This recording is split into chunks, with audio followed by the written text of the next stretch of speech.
ऐसा तूफान तो मैंने आज से पहले कभी नहीं देखा। लगता है कोई बहुत बड़ी विपदा आने वाली है। देखिए ना जी, मुन्ना तो चुप होने का नाम ही नहीं ले रहा है। इसका बदन आग की तरह तप रहा है। मुझे तो समझ ही नहीं आ रहा है कि क्या करूं।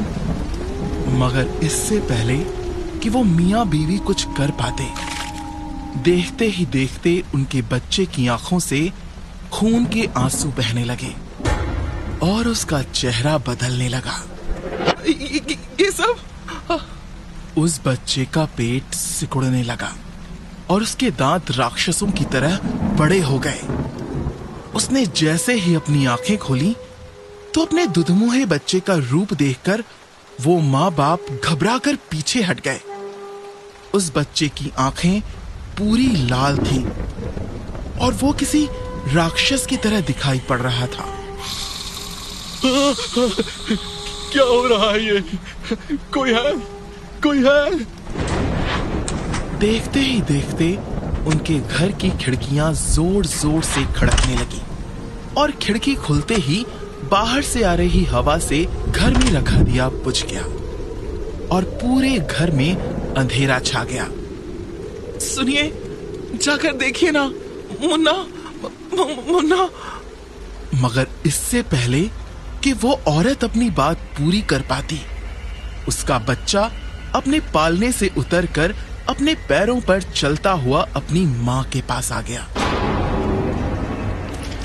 उसने लंबे लंबे नाखूनों से अपनी मां के पेट में छेद कर दिया और उसका खून पीने लगा।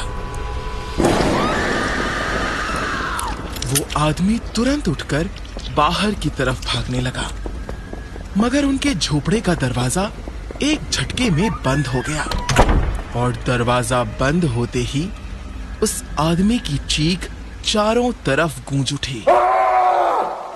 मेरा नाम रोमी है और मुझे मरे हुए 400 साल हो गए हैं, पर अब मैं वापस आने वाला हूँ।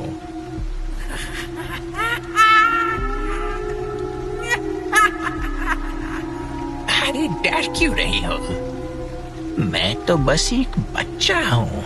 मैं तुम्हें कुछ नहीं करूँगा, बस ये एक कहानी सुनाऊंगा।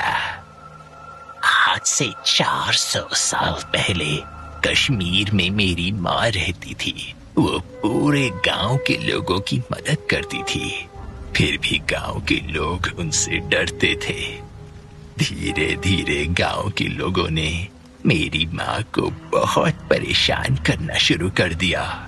आखिर एक दिन वहां के राजा ने मेरी माँ को घर से निकाल कर जंगल में भेज दिया। मेरी माँ के जंगल में जाते ही पूरे गांव में अजीब अजीब चीजें होने लगी। गांव के बच्चों का रूप बदलने लगा। कुछ बच्चों की राक्षसों जैसे बड़े बड़े दांत निकल आए, तो कुछ के पूरे शरीर पर जानवरों जैसे बाल और कुछ की आंखें लाल हो गईं। मगर सबसे बड़ी बात ये थी कि इन सब बच्चों ने दूध छोड़कर खून पीना शुरू कर दिया। पर मुझे कुछ नहीं हुआ, क्योंकि मैं तो अपनी माँ के पेट में था। फिर एक दिन अचानक राजा के बच्चे के साथ कुछ ऐसा हुआ जो कोई सोच भी नहीं सकता था। और उसके बाद अमावस की रात मेरी माँ गांव वालों और राजा के सामने आई और पूरे गांव में बारिश शुरू हो गई। इस बारिश में काले रंग के पानी की बरसात हो रही थी। और उसके बाद क्या हुआ, ये तो पूरी कहानी सुनने पर ही पता चलेगा। सुनोगे मेरी कहानी? डरोगे तो नहीं?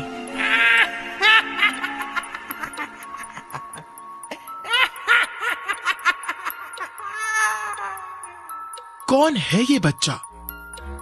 क्या हुआ था उसके और उसकी मां के साथ 400 साल पहले? सुनिए वो हॉरर कहानी जिसे आज तक कोई रात में सुन नहीं पाया है।